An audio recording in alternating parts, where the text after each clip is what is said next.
Good morning, everybody. Welcome to May 15th, 2021 town meeting. If I could ask all those who can rise to please rise for the Pledge of Allegiance. The flag is way over there. I pledge allegiance to the flag of the United States of America and to the republic for which it stands, one nation, under God, indivisible, with liberty and justice for all. Thank you. Before we get started with proceedings, I'd like to wish my lovely wife, Denise, a happy 29th wedding anniversary. We had, you should clap because she's put up with me for 29 years. Yeah, she's right there, just to embarrass her a little bit more. So we had a choice of doing a town meeting or going to the beaches of Maine, and she insisted we be here today. So, happy anniversary. No, she won't. She's staying way away. So I'd like to recognize Laura Caruso, Deb Jakes, Pam Nichols, and the Town Hall staff for doing such a wonderful job in arranging this venue today. I believe I heard this is the first time in 25 years we've had a Saturday meeting, but the first time in history, in recent history, that we've actually had it outdoors. So congratulations, you are part of our history. I'd like to also thank the countless committees that continue doing what needed to be done for this day to happen. Even with COVID taking over our lives, they continued with regular scheduled meetings by utilizing Zoom. In preparation for this meeting, I had the pleasure of watching hundreds of YouTube videos to get caught up on everything. But I truly believe the committees, comprised of mostly volunteers, do not get the proper recognition for their service to this town. So to all of the boards, the Board of Assessors, Board of Health, Library Board, Conservation, Cultural Council, Planning Board, Select Board, Sewer Commission, Zoning Board, and most of all the Finance and Board Advisory Committee, thank you for all the work you do to make this happen every year.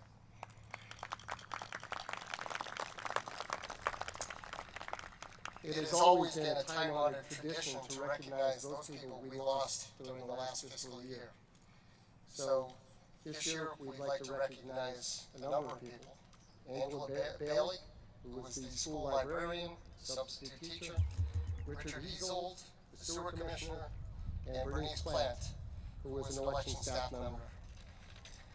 This year's annual town report is being dedicated to David L. LaValle, who left us during the fiscal year of 2020. Dave worked as a land surveyor and established LaValle Brothers Land Surveying and Engineering with his brother Kenneth. He was dedicated to the town of Sutton and continually advocated for the responsible development of the town. And then one thing I remember about Dave is he said, I don't think there's one piece of land he didn't step on in this town. He knew it like the back of his hand, and he will be sorely missed. If I could ask just for a moment of silence in their memory.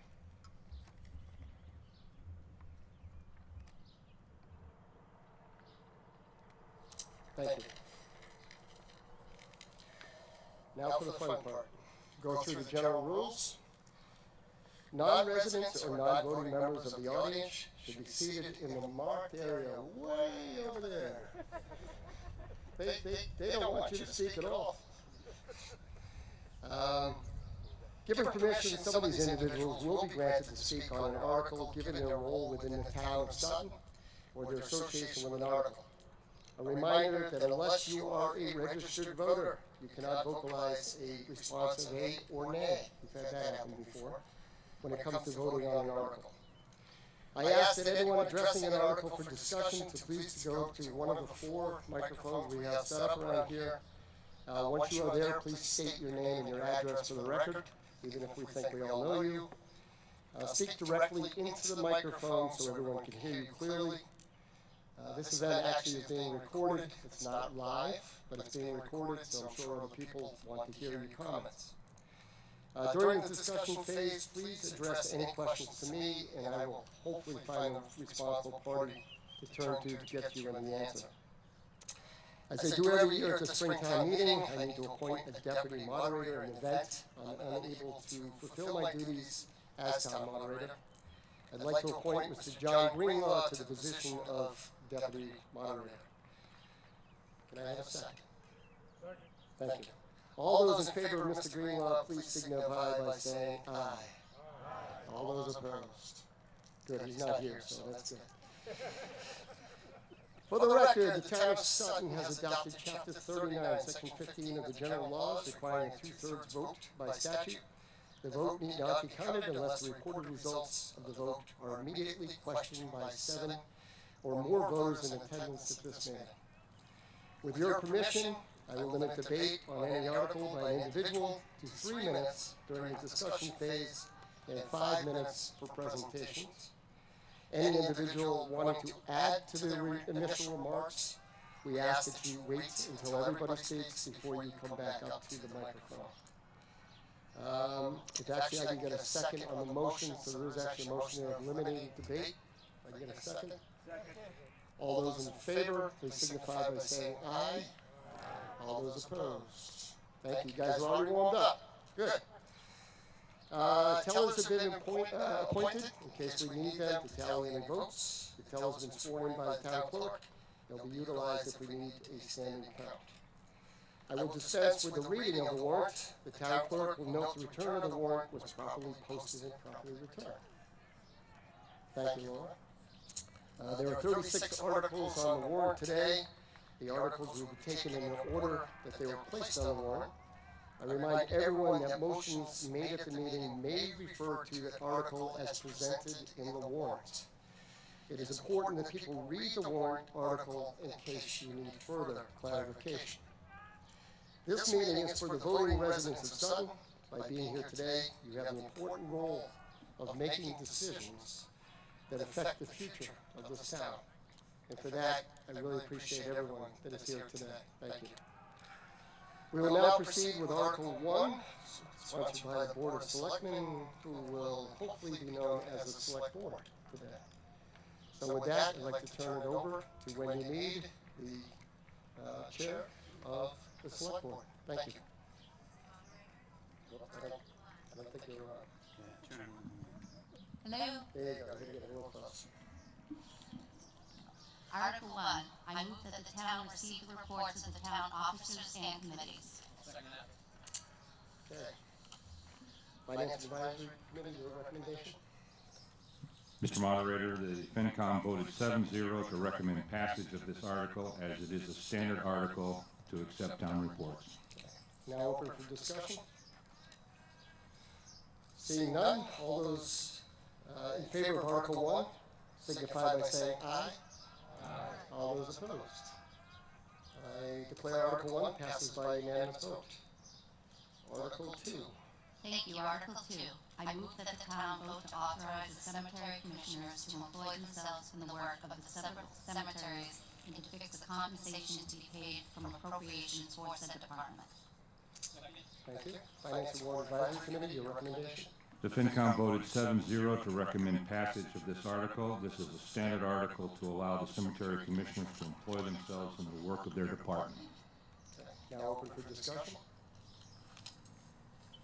Seeing none, all those in favor of Article 2, please signify by saying aye.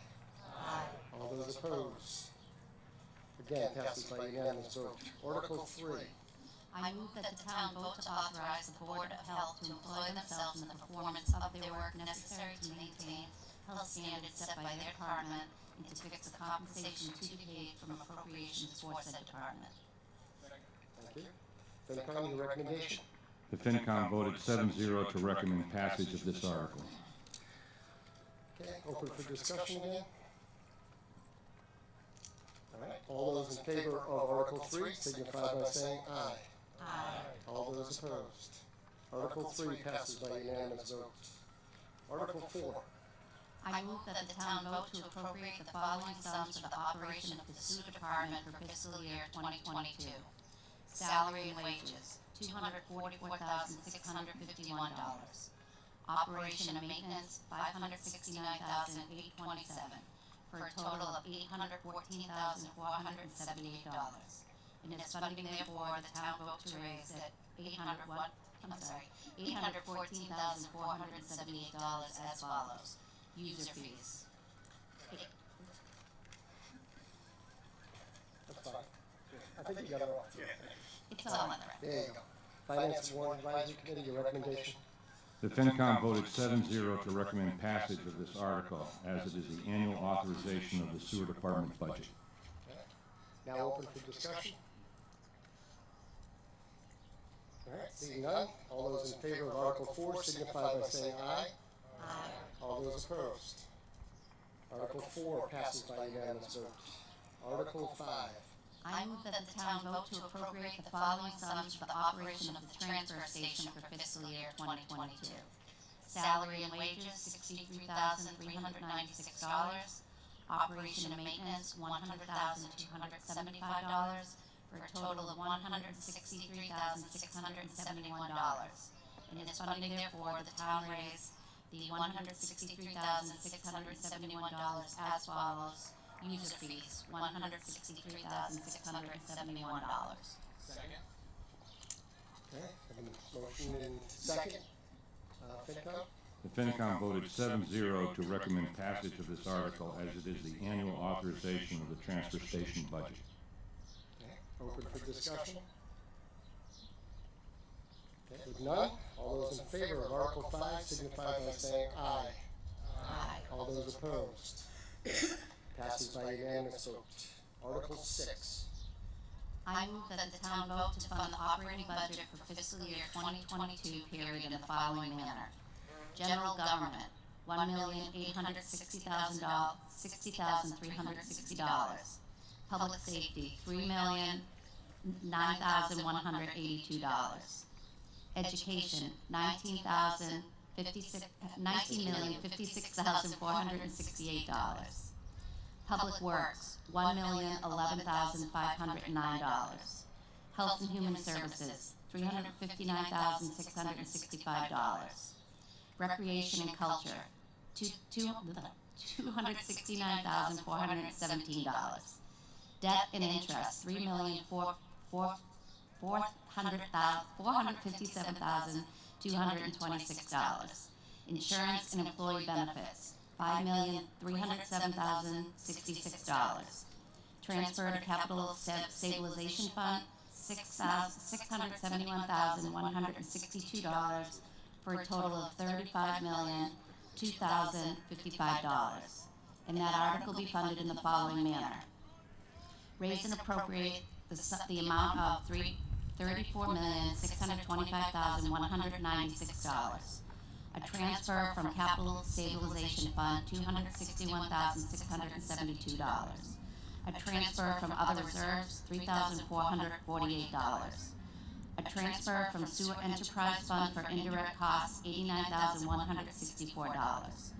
A transfer from Transfer Station Enterprise Fund for indirect costs, $22,575, for a total of $35,002,055. Tim and Jim, I think we need to use more round numbers for Wendy. Yeah, I'm sorry about that. All right? We'll work on that next year. Okay. Finance Committee, your recommendation? The FinCom voted 7-0 to recommend passage of this article. This is the annual authorization for fiscal 2022 budget. Okay. Now open for discussion. Seeing none, all those in favor of Article 6, please signify by saying aye. Aye. All those opposed. Passes by unanimous vote. Article 7. Mr. Moderator, I move that the town vote to appropriate the sum of $1,472,000 for the following purposes and in the respective amounts below relating to the fiscal 2022 capital plan.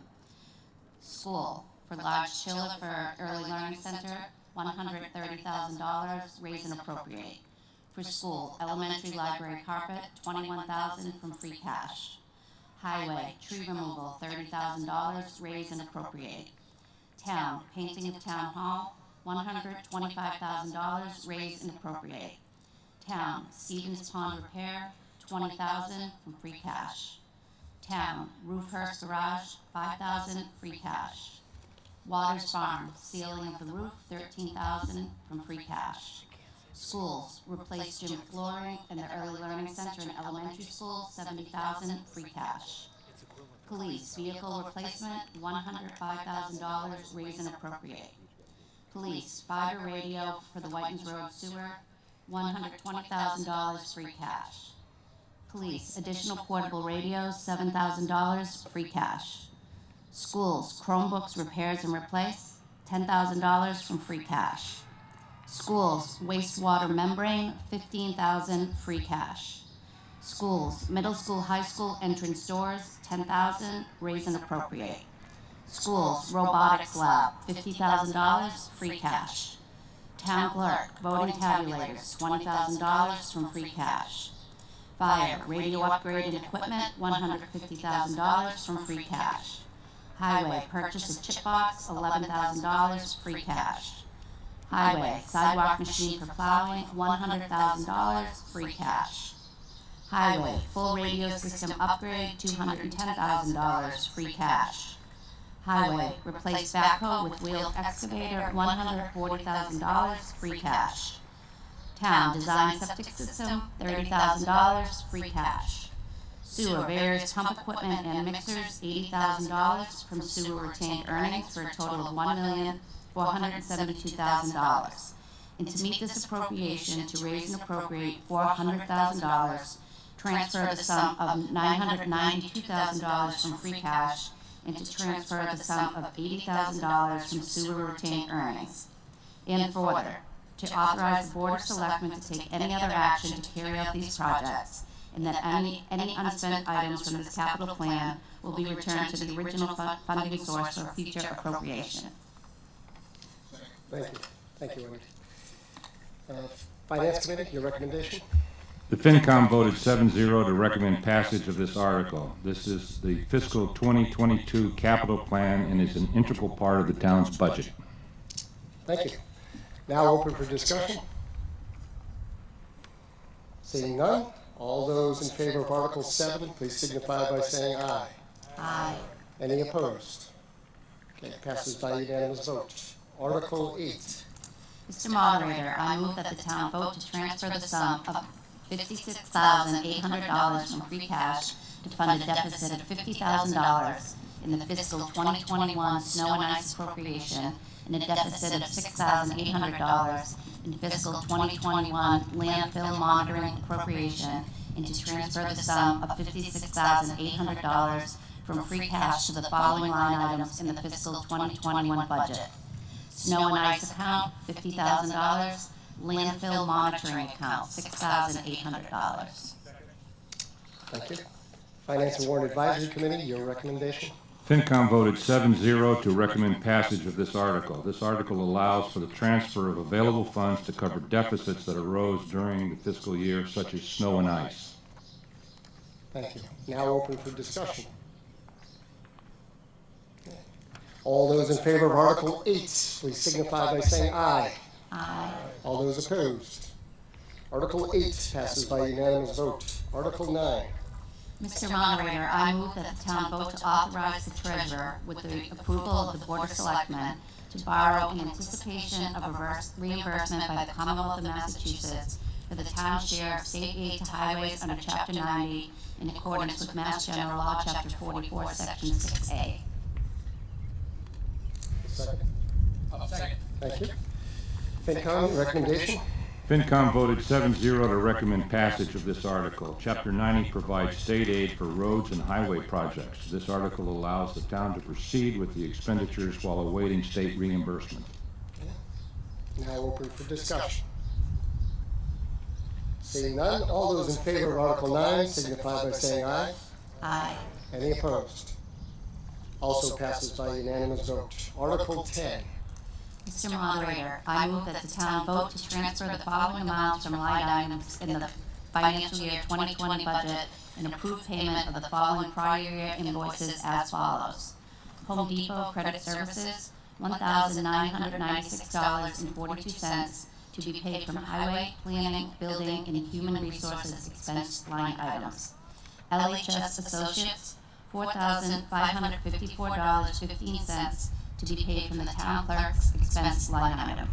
National Grid, $333.65 to be paid from the street lights line item.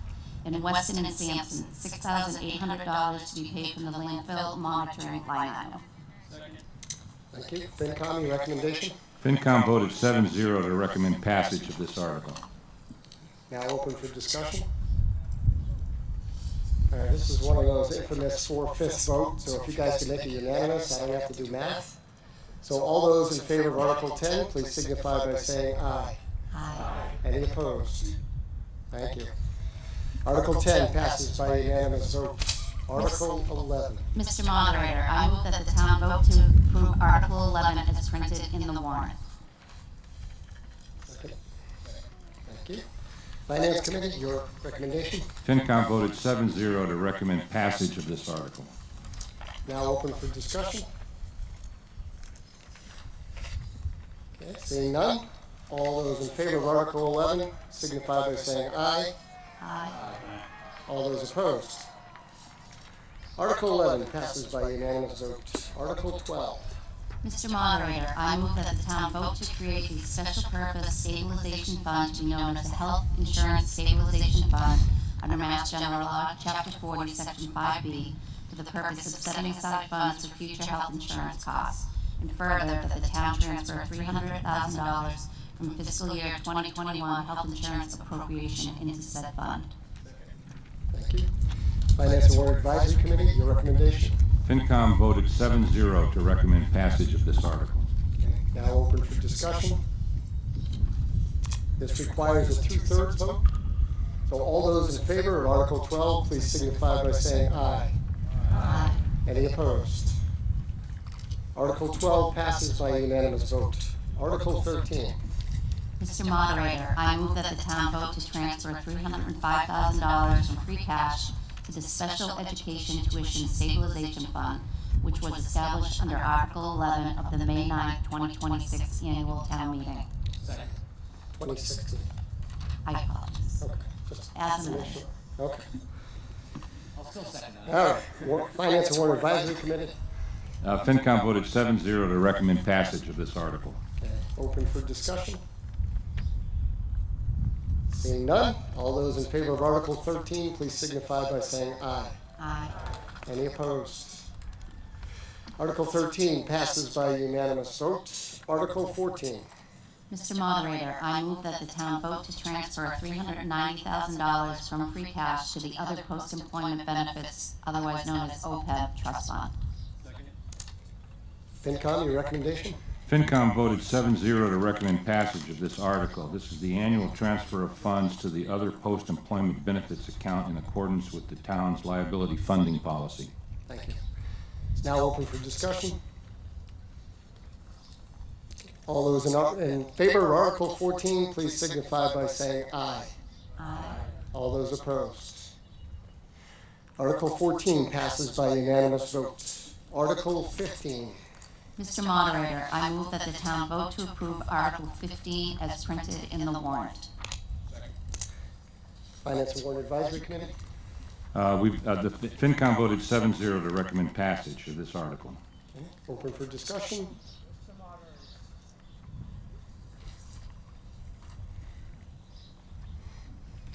Robert Nunnemarker, 24 Singletary Ave. I've been going to town meetings for a number of years. We've actually had about 302 town meetings since 1718. In 1718, they voted to appoint a board of selectmen. I guess I'm kind of a traditionalist, or maybe I'm too old to make changes, but I'm kind of sad to see our legislature and the town do away with a traditional name, because a couple people are worried about a sexual inference in the name selectmen. Unfortunately, there are a lot of other so-called sexual references in names and titles in the town. And I just wonder if this is a beginning where we're no longer able to refer to the chairman of the Board of Selectmen as a woman, or a person, or the town manager in the future and have to do away with this naming that is traditional. I think most people here can readily agree that a woman can occupy a man's position and a man can occupy a woman's position, and there's really no problem about that. I'm really disappointed in the town going forward with this. I know that the Commonwealth has also pressed forward with this. But if this is a sign of things of the future, I think we're going to have a problem. Thank you. Anyone else?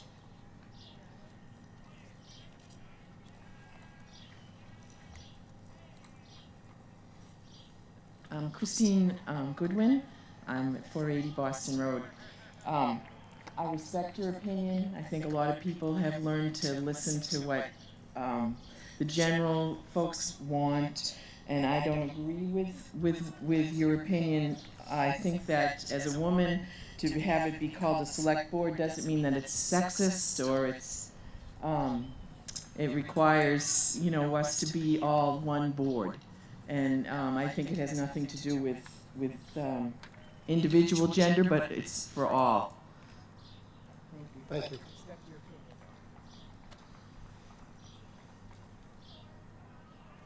Anyone else? You'll notice that we have somebody wiping down the microphones. I forgot to point that out, so don't be afraid. Thank you very much. Prom was last night, right? So they're all hungover. But they're here. Thank you. I didn't mean that. Yes, Yeah, maybe. All right. All those in favor of Article 15, please signify by saying aye. Aye. All those opposed? Nay. Okay. I declare the article passes by majority vote. Thank you. Article 16. Mr. Moderator, I move that the town vote to approve Article 16 as printed in the warrant. FinCom, your recommendation? FinCom voted 7-0 to recommend passage of this article.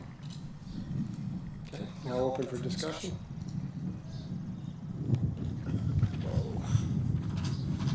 Seeing none, all those in favor of Article 16, please signify by saying aye. Aye. All those opposed? Nay. I declare Article 16 passes by majority vote. Article 17. Mr. Moderator, I move that the town vote to approve Article 17 as printed in the warrant. Finance and Warrant Advisory Committee, your recommendation? FinCom voted 7-0 to recommend passage of this article. And Planning Board? Hi, Mr. Moderator. Planning Board voted 5-0 to recommend the town meeting vote to approve this article. Thank you. It's now open for discussion. All those in favor of Article 17, please signify by saying aye. Aye. All those opposed? Nay. I declare Article 17 passes by the 2/3 vote required. Article 18.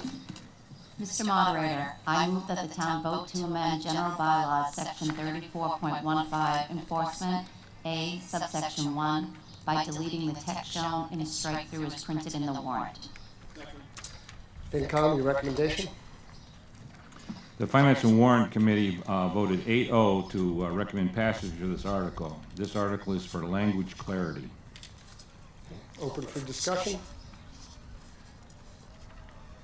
Seeing none, all those in favor of Article 18, please signify by saying aye. Aye. All those opposed? Article 18 passes by unanimous vote. Article 19. Mr. Moderator, I move that the town vote to accept the provisions of Mass General Law, Chapter 59, Section 5, Clause 22nd H, inserted by Chapter 218 of the Acts of 2018, known as an Act relative to Veterans Benefits Rights, Application, Validation, and Enforcement, otherwise known as the BRAVE Act, as printed in the warrant.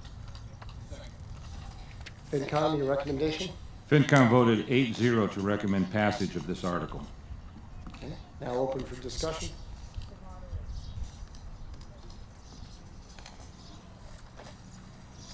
Robert Nunnemarker, 24 Singletary Ave, member of the Board of Assessors.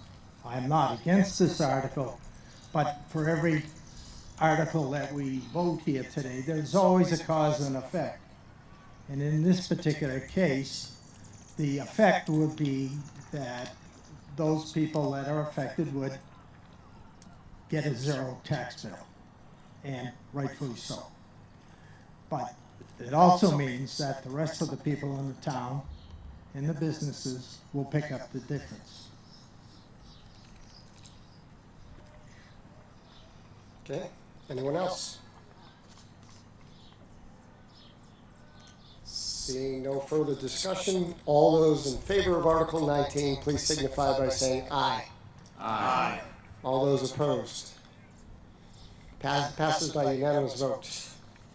Article 20.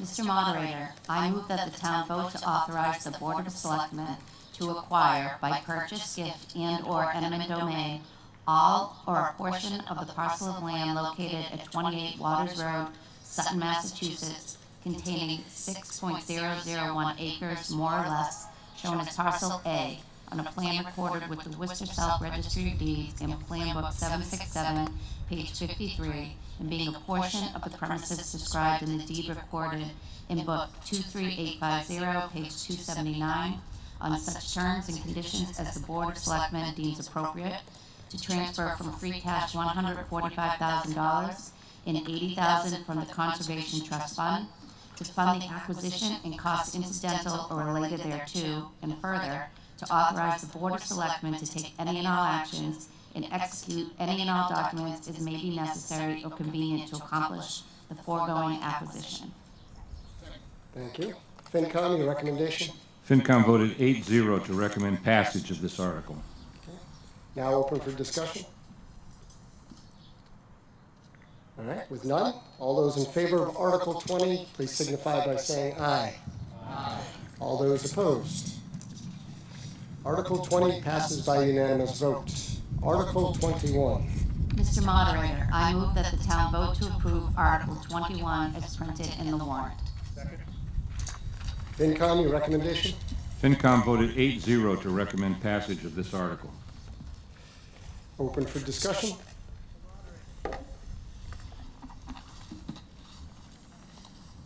Robert Nunnemarker, 24 Singletary Ave. I'd like to correct the name Blackstone Road to Blackstone Street. To make that change, is it Blackstone Street? I am unaware.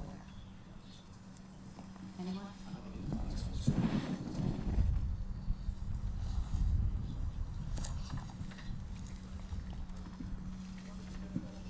Well, that's what I'm asking, DC. We need to amend the motion just for that portion.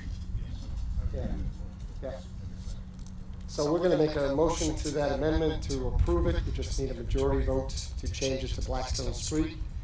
All those in favor, please signify by saying aye. Aye. Thank you. All those opposed? Okay, now we will vote on the actual article itself. There was a second. Okay. All those in favor of Article 21, please signify by saying aye. Aye. All those opposed? Article 21 passes by unanimous vote. Thank you. Article 22.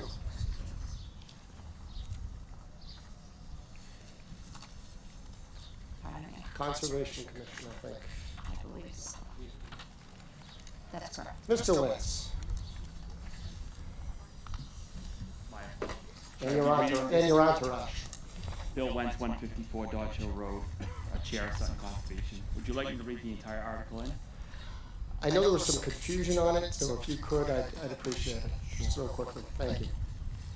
To see if the town will vote to amend the general bylaws, bylaw number 12, wetlands protection, section 12.3 definitions, adjacent upland resource area, and adjacent upland resource area, aura, by deleting the strike-through text and adding the italicized text, or act or do anything in relation thereto. Section 12-3 definitions, adjacent upland resource area. The land within 100 feet of a resource area as defined in MGL Chapter 131, Section 40, 310 CMR 10, 12.2 of this bylaw, or 200 feet from the bank of a great pond or perennial river is still defined in this bylaw. Adjacent upland resource area, or as area subject to protection under this bylaw, which extends perpendicularly from the outermost edge of the state resource areas below without regard for topography. Or a 100-foot OR shall apply to banks of intimate streams, wetlands, regardless of whether they border a water body or watercourse, vernal pools, great ponds. A 200 feet OR shall apply to banks. Bankful conditions means high annual high water marks, perennial rivers, and striking out great ponds.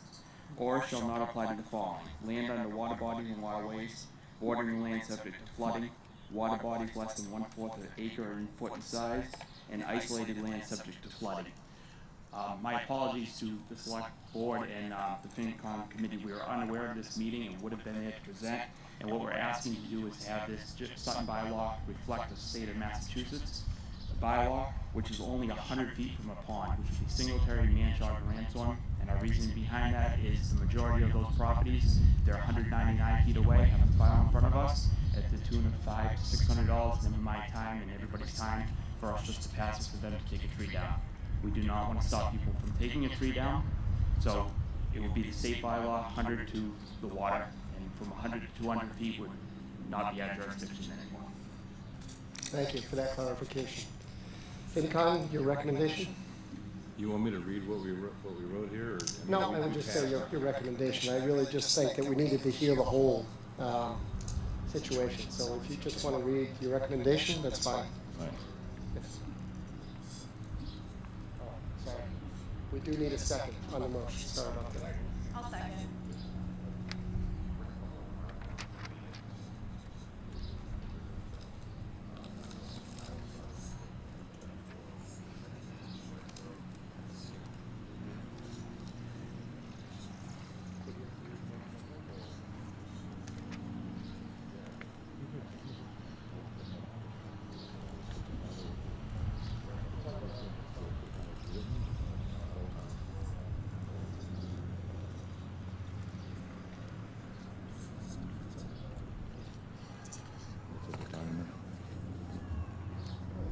You did read the motion, right? You started out with the motion?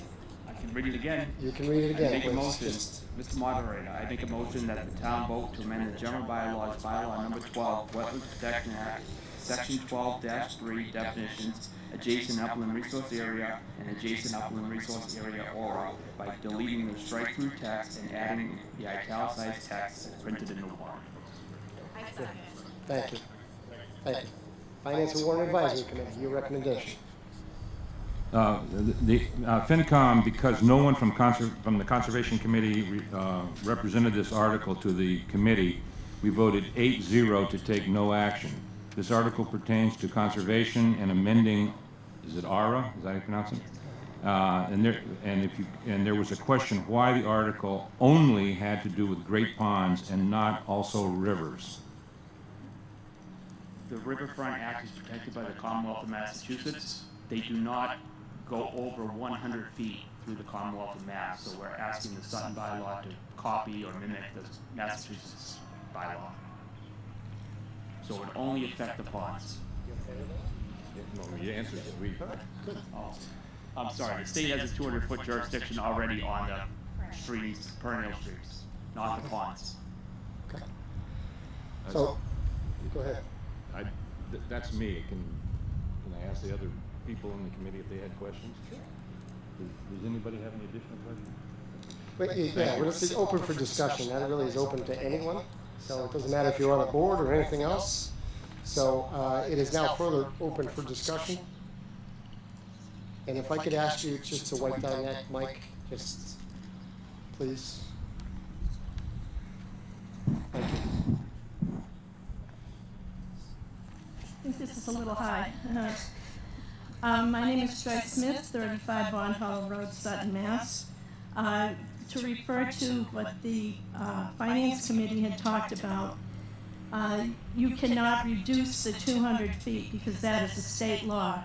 Perennial streams do not go dry, they run all the time. I prepared a statement to read. I'd also like to comment that this was voted as a 3-2 a year ago.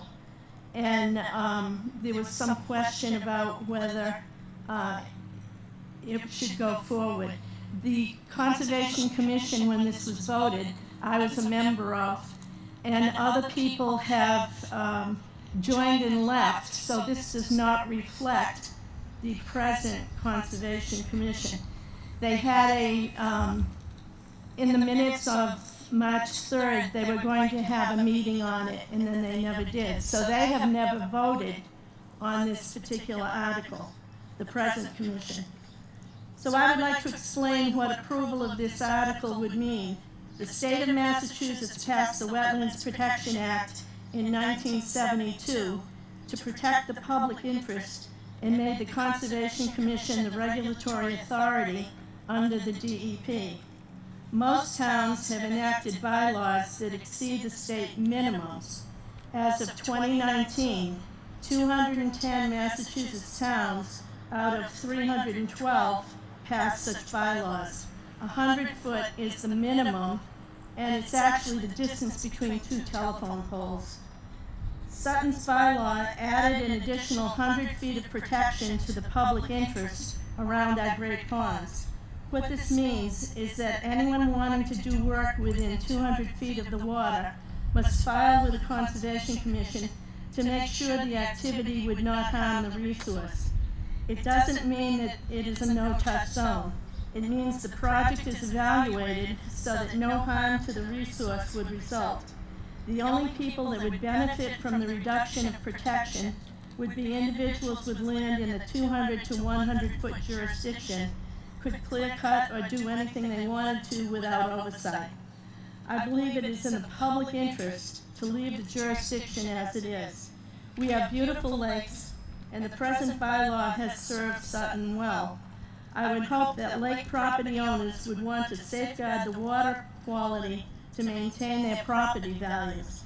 It's true that if an activity outside the 100-foot jurisdiction damages the lakes, it then becomes a conservation matter with an enforcement order. I believe the old adage, an ounce of prevention is worth a pound of cure. The Wetlands Protection Act protects 200 feet from a perennial stream. Why not a lake where there is perennial water? Please continue the protection of our lakes as it is and keep them safe for future generations. Thank you. Thank you. I let you speak a little bit over just because you were my science teacher, and I'm still afraid of failing. So, thank you. Me too. Bill Wentz, 154 Dodge Hill again. I do want to point out this was in a discussion about a month ago, and it was instructed by the town hall that we did not have to bring it back up for discussion because it was voted on a year ago, pre-COVID. So that's why it did not come up for the board. Thank you. Anyone else? Thank you.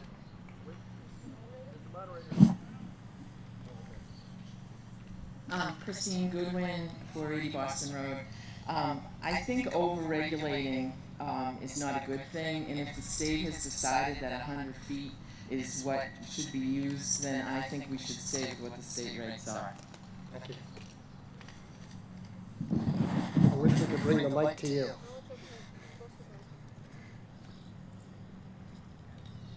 Lee Dillard Adams. I live at 36 Horn Drive. I'm a property owner on Lake Singletary. Did not know that this was coming up for vote, and didn't know when it was voted on last year, probably because of the pandemic. We weren't following that closely. I don't know how many of my neighbors know about this or not. I just want to say that Great Ponds are special. They are not owned by the property owners around the pond. They're owned by all of us. Every citizen in the Commonwealth owns Great Ponds. And that's what makes them special, and we have 3 of them here in Sutton. And I suspect that's why they were considered for special protection. I think it's worthwhile to keep the 200-foot buffer around Great Ponds, even as a property owner who it greatly affects. Thank you. Anyone else? Okay. Go ahead, sir. William Talcott, 17 Marsh Road. I also live on Lake Singletary. And I didn't realize this was going to be in front of the town meeting today, but I also feel strongly that the 200 feet should stay. I know some people think that the Conservation Commission can be a little onerous and some aggressive to be the 200 feet, but 100 feet isn't really a lot. And I've been affected. I put in a couple septic systems, and I had to take down a tree a couple 100 feet away. And I had to go in front of the board, and they were pretty nice about it. I have a project right now. But in the big scheme of things, when people are aggressive, or property owners, and you see it, like I said, 100 feet is not a lot. If someone clear cuts within 100 foot, it can have big ramifications. I look at Lake Singletary as an extension of my backyard. And there's a boat ramp that's in Millbury, and a lot of people take advantage of it. And I would just hate to think that, let's just say I'd like to preserve it as long as we possibly can. Thank you.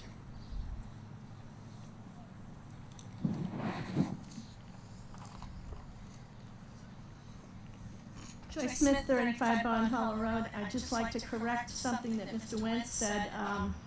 He made it sound like you have to file a notice of intent to cut down a tree. And you can file an IDA, which is a lot less costly. And if I failed to remember to mention it before, I've just retired as a 15-year member of the board, so thank you. Thank you. Anyone else? Now this is going to take, I think it's a majority vote on this particular one. So this may be, is it 2/3? Because I don't have it on. It's the general bylaw. Yeah. Okay. All those in favor of Article 22, please signify by saying aye. All those opposed? No. You're a lot louder. I would say that the motion does not pass. If anybody wants to question that, we certainly could do a vote. We have tellers here. But I'm going to declare that Article 22 does not pass as written. Okay, Article 23.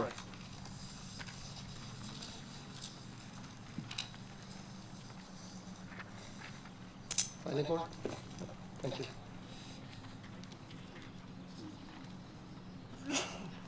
Michael Gagan, 8 Fox Run Road, member of the planning board. Mr. Moderator, I move that the town vote to amend the zoning map by revising the office light industrial OLI zoning district line located north of Boston Road and east of Dudley Road, as shown on the map, entitled Proposed Zoning Line Revision for Property Off Boston Road by Whitman and Bingham, revised date 3/2/21, and per the meets and bounds description also on file with the town clerk. We have a second? Okay. Finance and Warrant Advisory Committee, your recommendation?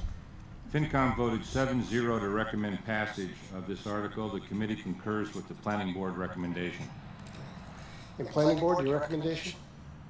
The planning board voted 5-0-0 to recommend that town meeting vote to approve this article. Thank you. Now open for discussion. Bless you. This will take a 2/3 vote. All those in favor of Article 23, please signify by saying aye. Aye. All those opposed?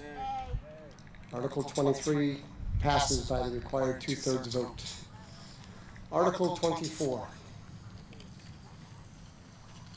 Mr. Moderator, I move that the town vote to amend the zoning bylaw, Section 3B3, Table 3, Table of Height and Bulk Regulations, by adding the underlined text as printed in the warrant. Second, please. Thank you. FinCom, your recommendation? FinCom voted 8-0 to recommend passage of this article. The committee concurs with the planning board recommendation. Planning Board? The planning board voted 5-0-0 to recommend the town meeting vote to approve this article. Now open for discussion.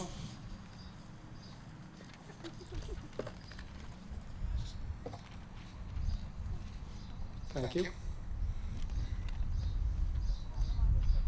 Oh, hold on one second. Hold on one second. Cue the mic. It's on. Go ahead. My name is Bill Pepka. I live on Sibley Road. I have a serious question about extending that to 70 feet. I think what we're doing here is, for no reason, all of a sudden, we're handing someone or something a blank check. I think it would be more appropriate if this 70 feet applies to a particular project that we then discuss it.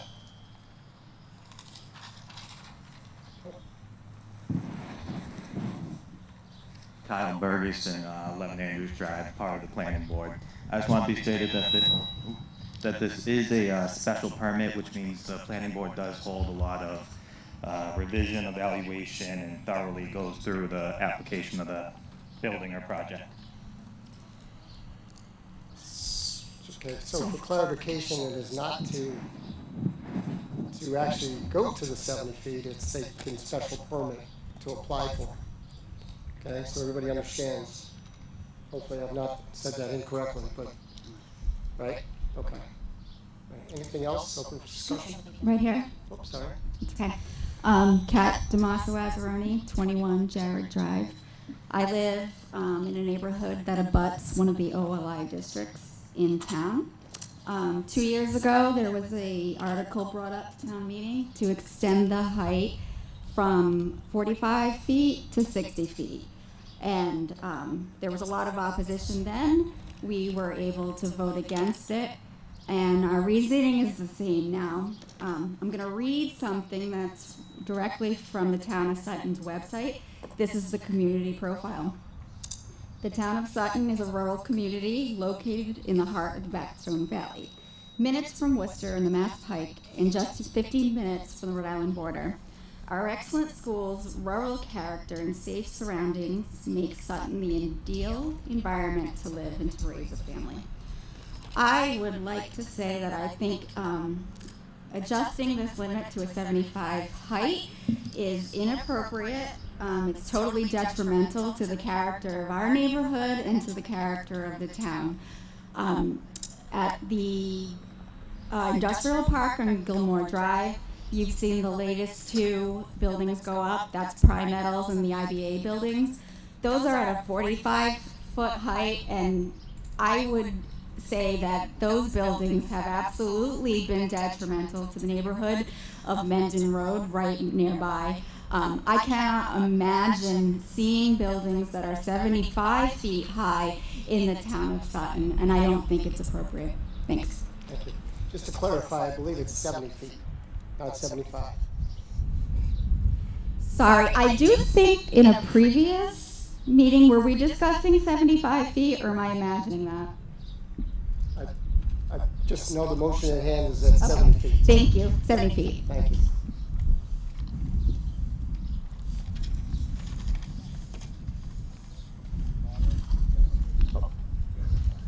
We got somebody on the left side first, and then the gentleman in the blue. Go ahead. Hi, my name is Evan Cohen. I live at 25 Jenna Lane. And I wanted to echo some of the thoughts that the previous person, Kat, said. 2 years ago, there was a motion voted down for a lesser height, and now we're talking about 70 feet. Luckily, we're outside and we have some visuals. My guess is, the building here to our right is about 30 feet. So, we're talking about a substantial increase to our small town, and that's something that I oppose. Thank you.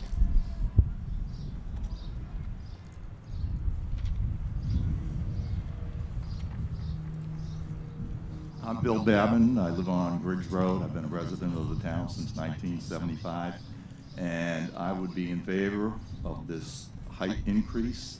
It only applies to projects that would be already properly zoned in the OLI district, and even at that, it still requires a special permit for approval.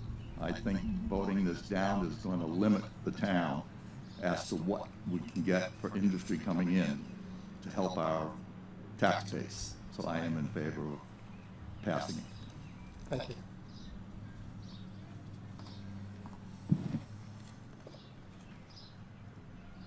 William Talcott, member of the planning board, associate member. I just want to make a point that what we're seeing now is some of these industries are looking to go to that height. There's a special permit.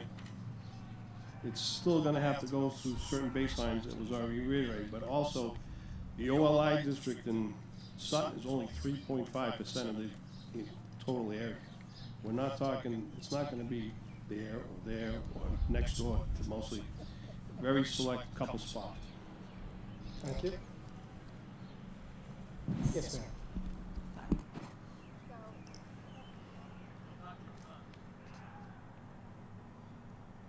Hello. Okay. Kat Damaso again. I appreciate your comment about the OLI being only 3% of this town, but the way that you word that makes me feel that I don't count. I do live near an OLI, but I guess, that's okay because most of the town don't live near these districts and don't need to deal with a 75-foot building.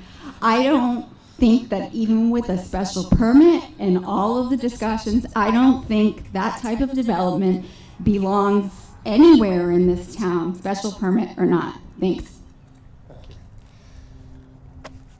Let's make sure everybody has the discussion first, and then I'll turn it over. Yes, sir.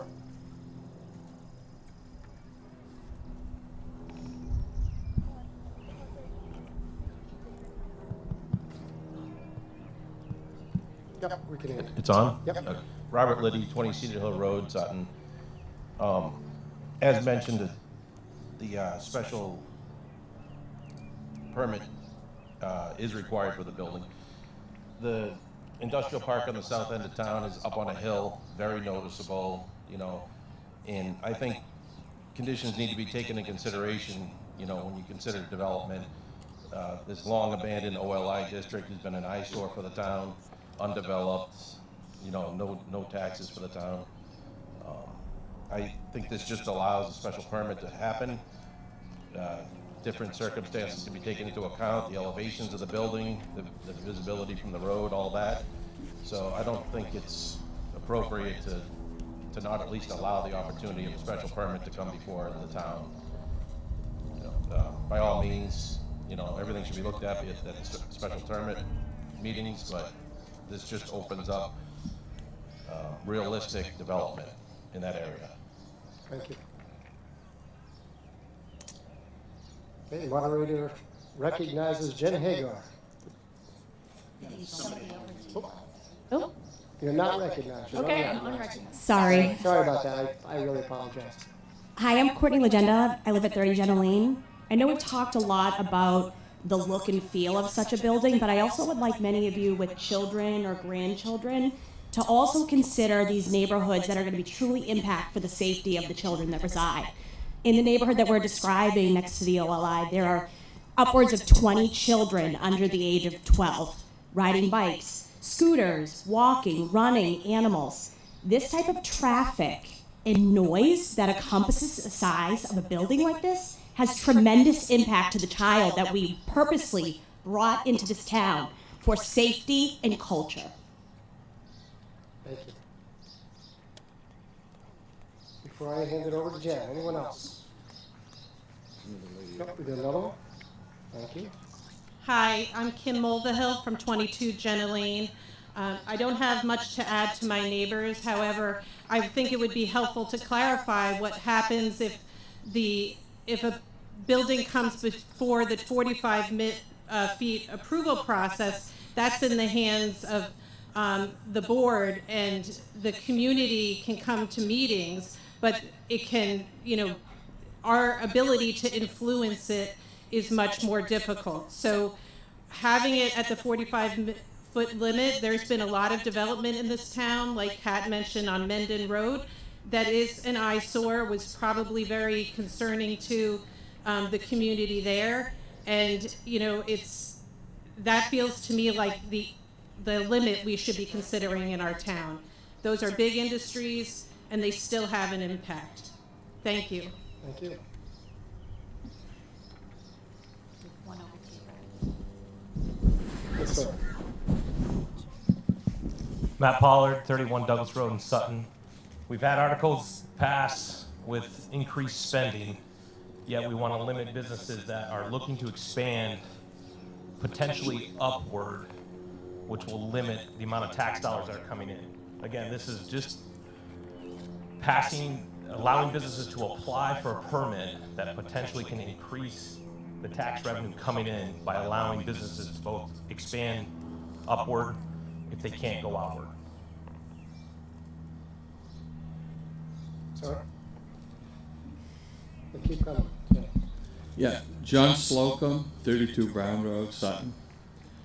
I lived in that neighborhood for over 70 years, and I welcome the development that took place in the industrial park down there.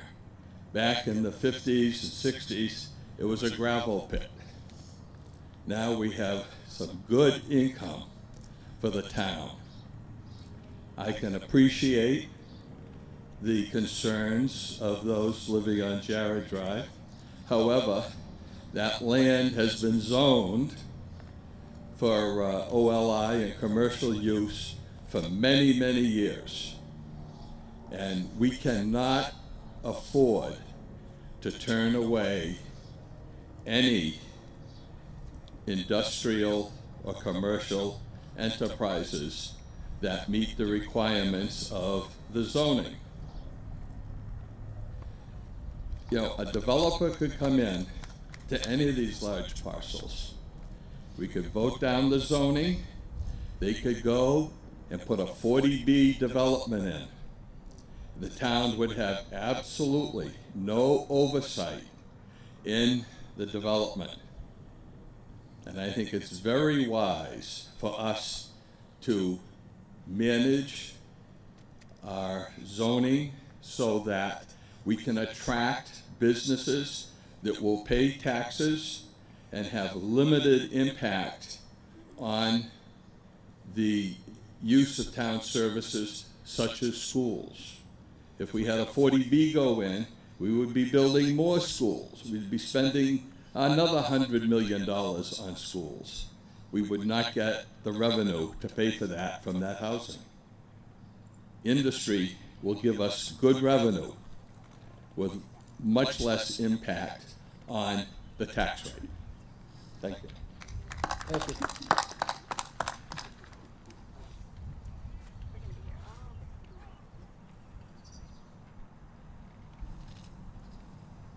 How you doing? Joe Azzaroni, 21 Jarrett Drive. I don't want people to be mistaken. Blackstone Logistics is already well into what they're going to end up doing over in that area. I don't want to see anything over 45 feet in general. I think it's going to be a distraction. I think it's going to cause a lot of pollution, a lot of noise, a lot of light. And another thing I don't want people to be mistaken on, it is up to 70 feet for a special permit. We're not going to have a say whether that special permit is issued. It's going to be up to the board.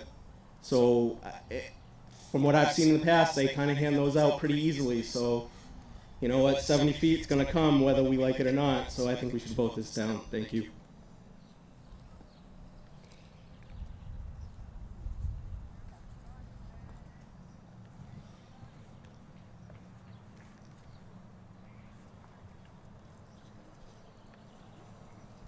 Robert Liddy, 20 Cedar Road. Has there been any preliminary plans for the site? Does anybody have any idea of the elevation of the site? It was a sand pit, and when I drive by, it's a very submerged area, you know, and how visible that is from the road. Okay. I know one of the largest facilities we have in town out on 146, you can't even see it from the road, you know, and it's one of our best businesses in town. So do we really know what type of visibility we're talking about from that site and the surrounding area? What type of buffer would be there, et cetera? Okay. Now we can have Jen make some comments. There you go. Direct question. Actually, everybody's asked some pretty amazing questions out there and made some great comments. All right, let me try to just kind of gather my thoughts and lay the groundwork. I do have aerial images of our office light industrial districts if anybody wants to see those. And those detail elevations, as you've discussed, in the districts and in the surrounding areas, as well as distances from nearest residences to any potential developed portions of those sites. So if we wanted to put those up, we can put those up. That's up to you guys. All right, there you go. Can we see, Christine, please? Keep flipping. Keep flipping. Keep flipping. All right, this is South Sutton Office Light Industrial District. As was mentioned, the first thing to mention is the areas that are currently zoned office light industrial encompass about 3.5% of the town of Sutton. The reason there were zoning maps as you entered this town meeting, and there are zoning maps in your packet, is because it's very important for people to understand the makeup of the town of Sutton. There are a number of things zoning-wise that make it a special place. One of those things is that almost 92% of the town is zoned residential. The flip side of that is that less than 8% of the town is available to us for tax base and job creation. So about 3.5%, as Member Talcott stated, is in the office light industrial districts. All of these areas have been actively used primarily for commercial earth removal from between 1920 and 1950 until the present day. The area in northeast Sutton has been zoned industrial since the enactment of zoning in the town of Sutton back in the 50s. And any other area that was added to the industrial and office light industrial areas was added well over 30 years ago. The thought at the time was that once you're done with earth removal operations, you have a fairly level, as was mentioned, fairly depressed site, which is key, which is perfect for potential future development. The planning board did hear concerns expressed a year and a half ago at a carte blanche height to 60 feet. They also heard from the development and business community about 21st century models for modern R&D facilities, for modern distribution facilities, for modern facilities of all types. You can build those facilities in these areas right now. But the board didn't want the town to be compromised by a developer only being able to build a dated, old style facility. They wanted these areas to be able to be 21st century and maximize in terms of the job and tax return to the town. But they heard the concerns of residents about, well, you're just going to do it, and then they can just have it, which is why they implemented the special permit process. If you have not been to a planning board meeting or have not watched one when a special permit is being considered, including the Blackstone logistics process that's going on now, which is hindered to some degree because the frontage of that process is located in a different town, which Sutton does not have control over, that the board looks at view shed renderings. They look at elevation effects. They review all of these materials. What you see on this screen is minimally what the board considers during a special permit process. As you can see, I hope you can see, on the screen, the Jared and Jenna Drive neighborhood was built by Mr. James Tatro, a very shrewd, smart developer. He built it as an open space subdivision and intentionally placed the open space parcels at the front of the parcel and around the sides because he knew anybody buying in there would know or should know that their neighborhood was directly facing a long-established office light industrial district. As a consequence, there is between a 150-foot and a 300-foot buffer between the neighborhood and then the 50-foot roadway right-of-way, of mature forested land of trees ranging from 55 to 80 feet in height.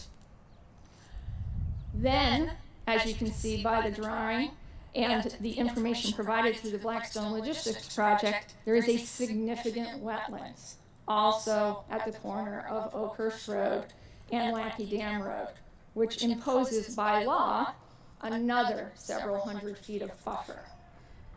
And in our bylaws, again, the board heard concerns voiced at the last town meeting, and they left the minimum 100-foot buffer between the zoning district line, which runs down the middle of Lackey Dam Road. So from Lackey Dam Road into this property, you can't have a structure for a minimum of 100 feet. And as you can see, to some degree, again, on the frontage that's in Uxbridge, not Sutton, Sutton has pushed, even though it's not in our town, to leave as much of that frontage untouched and supplemented as possible. So this is just an example of the reality of what exists adjacent to the Office Light Industrial District in South Sutton, and the elevation being significantly lower in this area as well compared to the roadway and the houses, and then you add the trees, and you just don't have a view from the houses to into the Office Light Industrial sand pit area that would be developed. Homes on Lackey Dam Road definitely have a potential impact, and that would have to be dealt with through the special permit process. Similarly, I do have an aerial of northeast Sutton from Dudley Road into that pit. There's over 120 feet of elevation difference between Dudley Road and the floor of the pit. And there is a substantial rural residential buffer remaining on the land that would be part of any development there, not to mention in the rear yards of the people who live along Dudley Road. The same applies to the minimal office light industrial land to the west of Route 146 in South Sutton. Minimum 100-foot buffer, and then the special permit process on top of it. So the board does not take their job lightly. They do not do things willy-nilly. They very carefully consider their initial decision, which is before you, and their initial recommendation, and then should they proceed to the special permit process, that is a very thorough process as well. I'm happy to answer any other questions you may have and show you any more graphics or aerials you think may be helpful.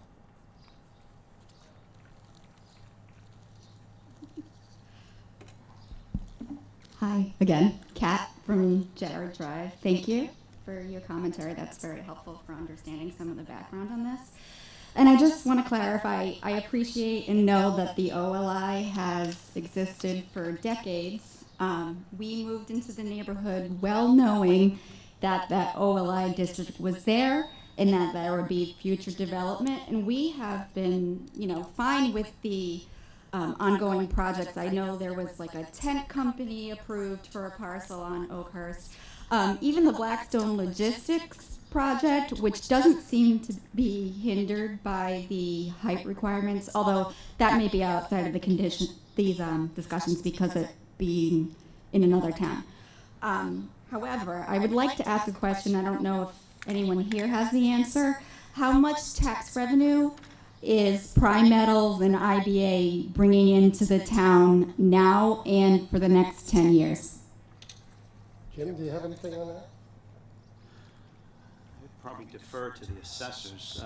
Granted, there are TIF agreements on both of those projects, so it's hard to say.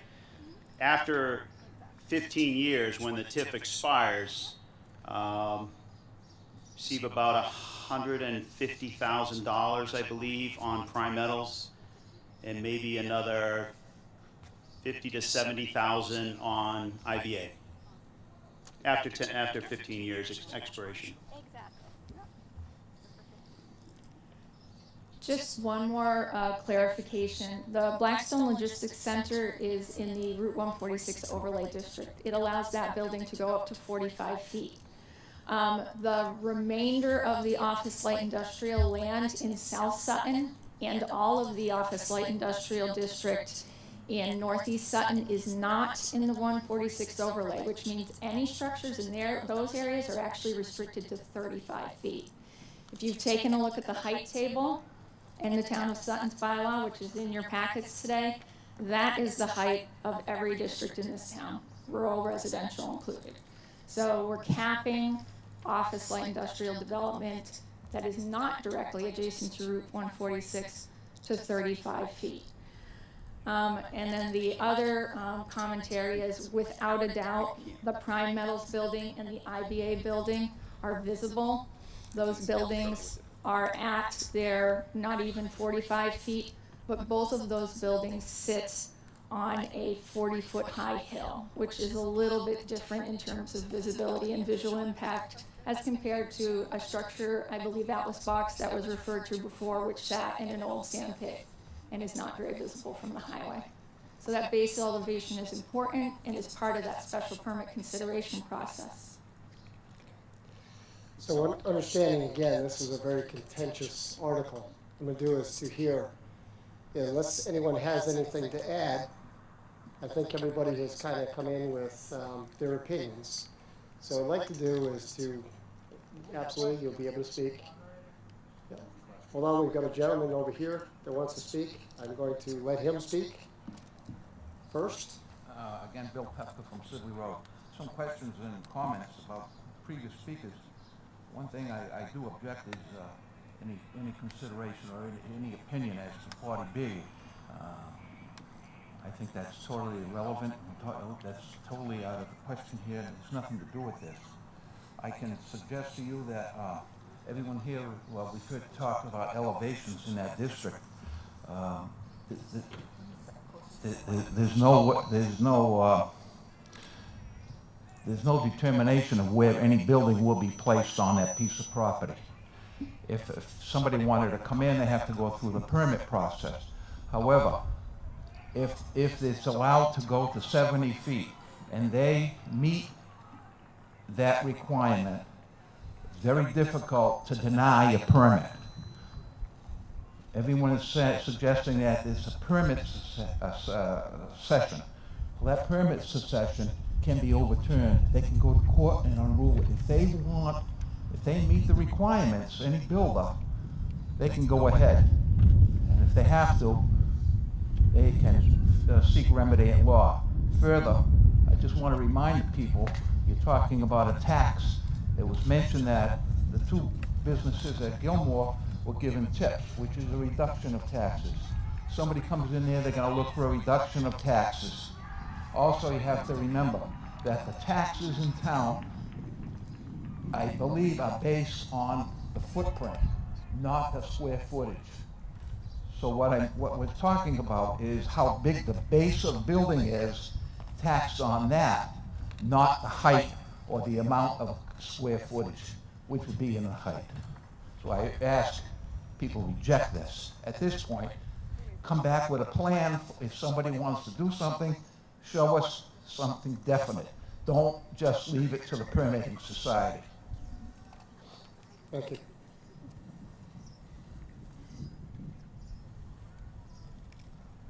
Robert Nunnemarker, 24 Singletary Ave. If you look at the screen, you see the brown building. The upper left-hand corner, a small portion of that is in the town of Sutton. The rest of the building, the major part is in Uxbridge, a small part is in Douglas. So only a small part of that building is in Sutton.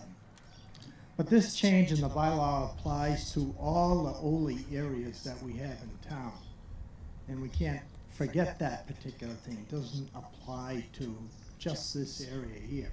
It also will be effective in the OLI, the very large OLI district that's in Wilkinsonville.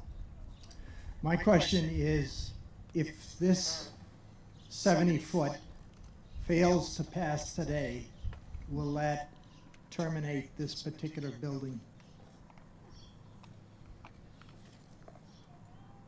No. No. This, the building you see on the screen is in the permitting process, probably 2 nights away from some decisions being made.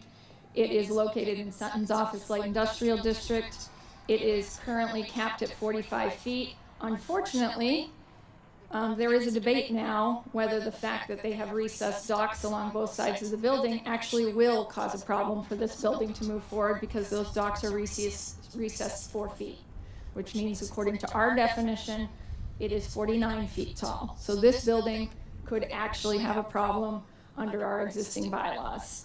But it will move forward. It may need to seek a variance, which any of you know, if you know variances, is difficult at best. So this building, even though it's moving through the process, because of our height restrictions, could have an issue. I do have an aerial of Northeast Sutton. I'm happy to show you that one as well, though Christine might kill me on the slides over there. That would be back on the rezoning article, which I believe was Article 22, 3 or 4, 24. And then the only, and you can see on this screen and on the boards, the OLE is the orange. That was just flip. You can go back to that when you had up, Christine, I'm sorry. This is a close, we don't need that one. Flip. Don't need that one. Don't need that. Oh, actually, you know what? Stay there, please. So this is a zoning map of the town of Sutton. That's exactly what's on the boards when you came in, and right here. The OLE is that orange area in Northeast Sutton, which was previously the aggregate BNT, TNT, D. Gaetano sand pit since probably 1930. The OLI in South Sutton that we had the aerial on was previously the Bedoin sand pits. And on the other side of the highway there, again, Bedoin sand pits. The OLI just west of Route 146 in that area is fully developed with the businesses that you see on the ground. It's completely full. And the area to the right of 146 in that area is fully occupied by National Grid Maintenance Yard. So what you have left to develop is the OLE in Northeast Sutton, which is largely owned by Alice Bach / Unified now. And you have the OLE in South Sutton. The aerial that you previously looked at shows you only have kind of an area between wetlands closer to Oakhurst and Lackey. And on the other side, you have the Bedoin property near Huff Road that would actually probably have to be accessed through Douglas due to wetlands and topography. But again, still has those 100-foot setbacks all the way around. There is no mechanism in law that I'm aware, and town council can stomp all over that, that we don't bring specific projects to town meeting. That is what the planning board site permit process is for. That's what the planning board and zoning board special permit is for. And the reason is I can show you a building on that today, and tomorrow they can sell the land. When you vote for a zoning change, you need to feel good about the zoning change, period. Because until something's done, until it's in construction, it can change in any minute. Therefore, the board has always considered it not tenable or appropriate or responsible to ever talk about what may or may not happen on a property, because it could all change tomorrow. So when you're voting on this, you really just need to vote your gut. Do you think these large parcels, which the board again is looking at the size of the parcels, where you can push buildings back if the special permit process says, you know what, when you have it that close to the road, it's just too much impact, it can't be mitigated. And by the way, there's nothing in our bylaws that says when you are near one of these active districts and something is built, the bylaws don't say you will not see it. That would be crazy. Then you have somebody saying, I don't want to see the guy across the street's house. So there's nothing in our regs that says you won't see something if you live near one of these active districts. The board works really hard to mitigate the effects, including the effects that were talked about of traffic and the like. So these are large areas where it's easier to orient buildings, push them back, and they're at lower elevations than many of the surrounding areas, so height doesn't have the same kind of impact. So, Christine, if you can flip one way or another on the slide. This is just a little about height and how when you add 4 feet of height in a building with storage, you gain 10 to 25% more storage. The heights you see are stack heights. You need a minimum of 5 feet more, for a ceiling height, and you need a minimum of 4 feet or more just for a dock. And this is just current industry standard, not what people are moving to. Christine, flip. These are the heights in our abutting towns. This is what we compete against every single day. So as you can see, the lowest allowed height is 45 feet in Uxbridge and Northbridge, all the way up to 100 feet in Millbury. So this is what, whether we like it or not, we compete against every day. All right, flip. I think, no, the other direction.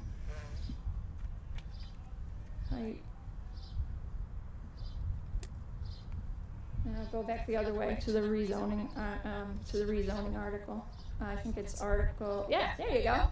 This is the office light industrial area in Northeast Sutton that we just added a chunk to allow access off to Boston Road. You can see I've laid in distances and elevations.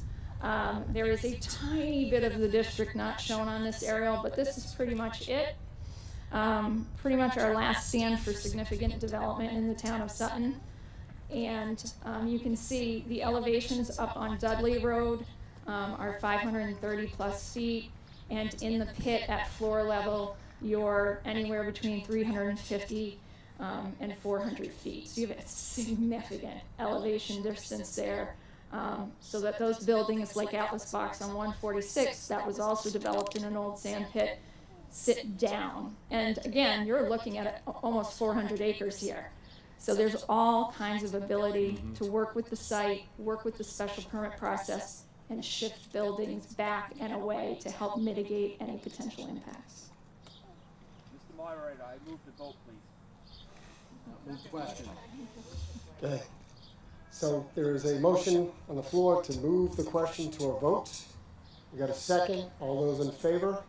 Aye. All those opposed? Nay. Okay, so all this means is we're going to vote on it.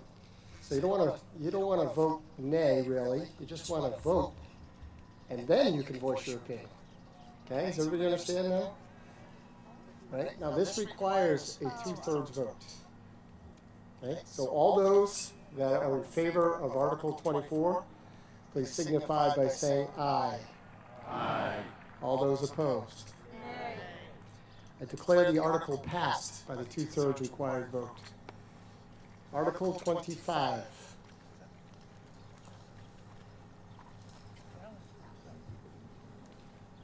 Mr. Moderator, I move that the town vote to amend Section 3A.4, Table of Use, Sections B to G, by deleting the strike-through text and inserting the underscored text, and renumber accordingly as printed in the warrant. Have a second, please. Thank you. Finance and Warrant Advisory Committee, your recommendation? FinCom voted 7-0 to recommend passage of this article. The committee concurs with the Planning Board recommendation. Okay, Planning Board? The Planning Board voted 5-0-0 to recommend that town meeting vote to approve this article. Now open for discussion. Seeing none, all those in favor of Article 25, please signify by saying aye. Aye. All those opposed? Article 25, needed 2/3 required. That's a unanimous vote. Article 26. Mr. Moderator, I move that the town vote to amend the zoning bylaw, Section 1B, definitions, by deleting the definition of self-storage facility. We should be used to the seconds by now. There you go. Okay. Finance Committee, your recommendation? FinCom voted 7-0 to recommend passage of this article. The committee concurs with the Planning Board recommendation. Planning Board, results of your hearings? The planning board voted 5-0-0 to recommend the town meeting vote to approve this article. Okay. Now open for discussion. Seeing none, all those in favor of Article 26, please signify by saying aye. Aye. All those opposed. Article 26 passes by unanimous vote. Article 27. Mr. Moderator, I move that the town vote to amend the zoning bylaw, Section 1B, definitions by adding the definition of brewery, distillery, winery as printed in the warrant. Thank you. FinCom, your recommendation? FinCom voted 7-0 to recommend passage of this article. The committee concurs with the planning board recommendation. Planning board? The planning board voted 5-0-0 to recommend that town meeting vote to approve this article. Open for discussion. Seeing none, all those in favor of Article 27, please signify by saying aye. Aye. All those opposed. Passes by unanimous decision. Article 28. Mr. Moderator, I move that the town vote to amend the zoning bylaw, Section 1B, definitions by adding a new definition, service companies, as printed in the warrant. Second, please. Thank you. FinCom? FinCom voted 7-0 to recommend passage of this article and concurs with the planning board recommendation. And planning board? The planning board voted 5-0-0 to recommend that town meeting vote to approve this article. Open for discussion. Seeing none, all those in favor of Article 28, please signify by saying aye. Aye. All those opposed. Article 28 passes by unanimous vote. Article 29. Mr. Moderator, to see if the town will vote to amend the zoning bylaw, Section 1B, definitions, by adding a new definition, manufacturing, as printed in the warrant. Thank you.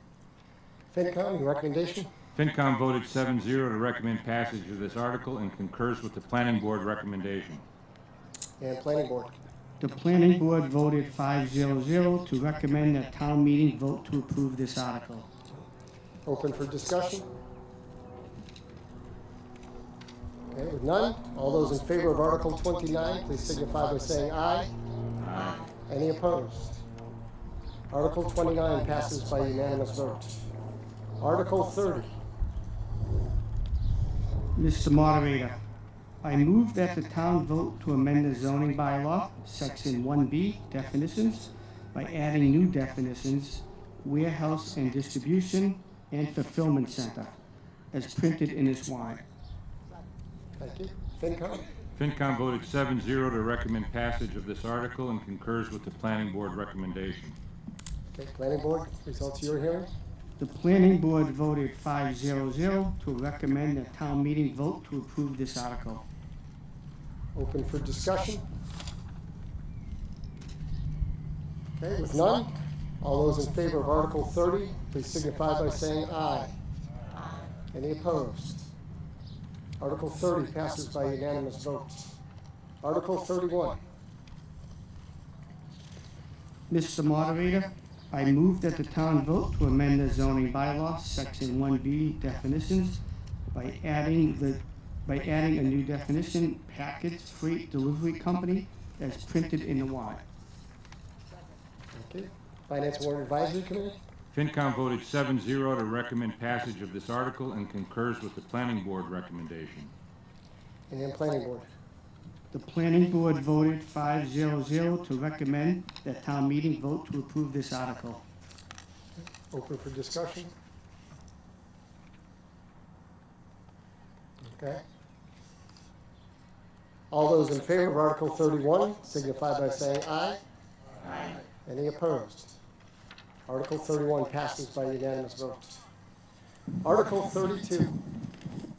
I move that the town vote to amend the zoning bylaw, Section 3A4, Table of Use and Footnote 1, by adding the underlined text and deleting the strike-through text as printed in the warrant. Thank you. Finance Warrant Advisory Committee? FinCom voted 7-0 to recommend passage of this article and concurs with the Planning Board recommendation. And Planning Board? Planning Board voted 5-0-0 to recommend that town meeting vote to approve this article. Thank you. Open for discussion? Okay, this will require a 2/3 vote. All those in favor of Article 32, please signify by saying aye. Aye. All those opposed? Article 32 passes by the required vote. Article 33. I move that the town vote to amend the zoning bylaw Section 3B3, Table 2, Table of Area Regulations, footnotes by adding the underlying text as printed in the warrant. Thank you. Finance and Warrant Advisory Committee? FinCom voted 7-0 to recommend passage of this article. The committee concurs with the Planning Board recommendation. And Planning Board, your recommendation? Planning Board voted 5-0-0 to recommend that town meeting vote to approve this article. It is open for any discussion. Seeing none, all those in favor of Article 33, please signify by saying aye. This is a required 2/3 vote, sorry, but signify by saying aye. Aye. Any opposed? Passes by the 2/3 vote required. Article 34. I move that the town vote to amend the zoning bylaws, Section 3B3, Table 2, Table of Area Regulations, footnotes in Section 1B, definitions by adding the underlying text and by adding a new definition of cul-de-sac bulb, all as printed in the warrant. Thank you. Finance? FinCom, oops, I'm Sorry, go ahead. too quick. No. FinCom voted 7-0 to recommend passage of this article and concurs with the Planning Board recommendation. And Planning Board? The Planning Board voted 5-0-0 to recommend that town meeting vote to approve this article. Open for discussion? Okay. Seeing none, all those in favor of Article 34, please signify by saying aye. Aye. All those opposed? Passes by majority vote, by unanimous vote, I'm sorry. Article, There was there was, sorry. So it's required 2/3 vote. My apologies. Article 35. I move that the town vote to amend the zoning bylaw, Section 1C3, non-conforming lots, by adding a new provision, C, and re-lettering accordingly as printed in the warrant. FinCom? FinCom voted 7-0 to recommend passage of this article and concurs with the Planning Board recommendation. And Planning Board? The Planning Board voted 5-0-0 to recommend that town meeting vote to approve this article. Any discussion?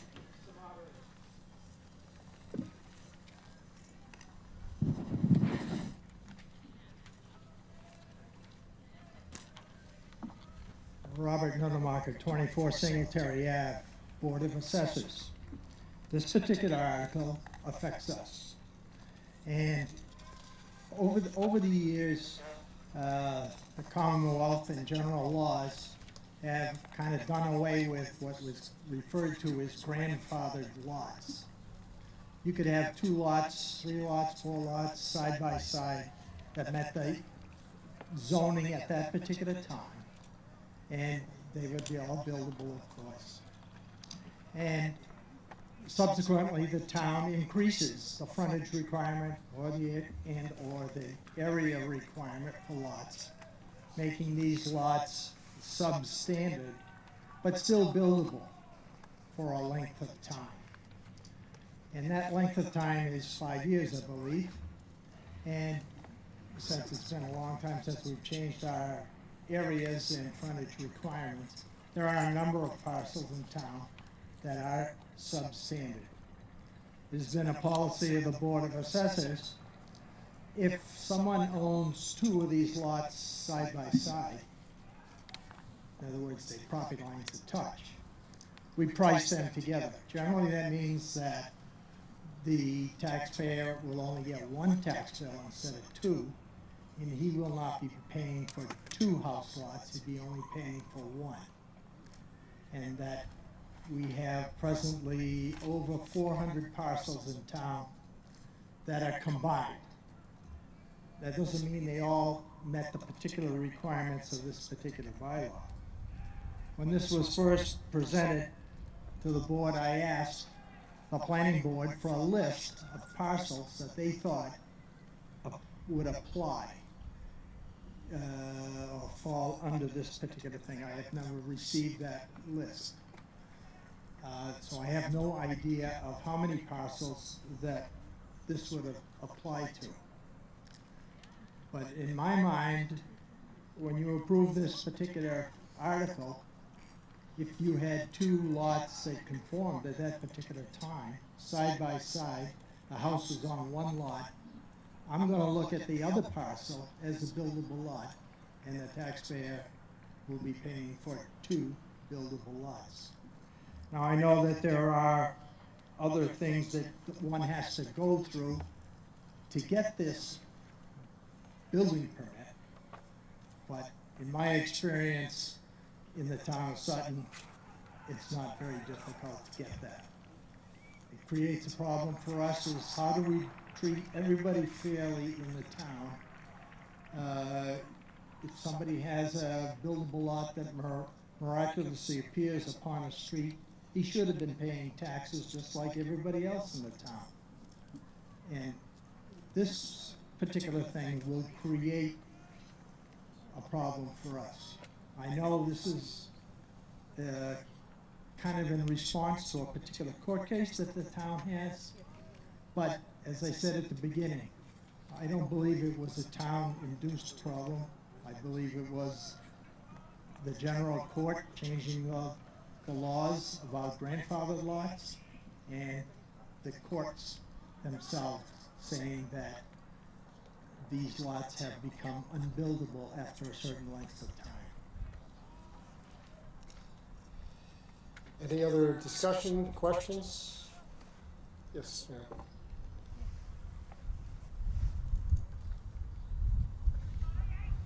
Christine Goodwin, 480 Boston Road.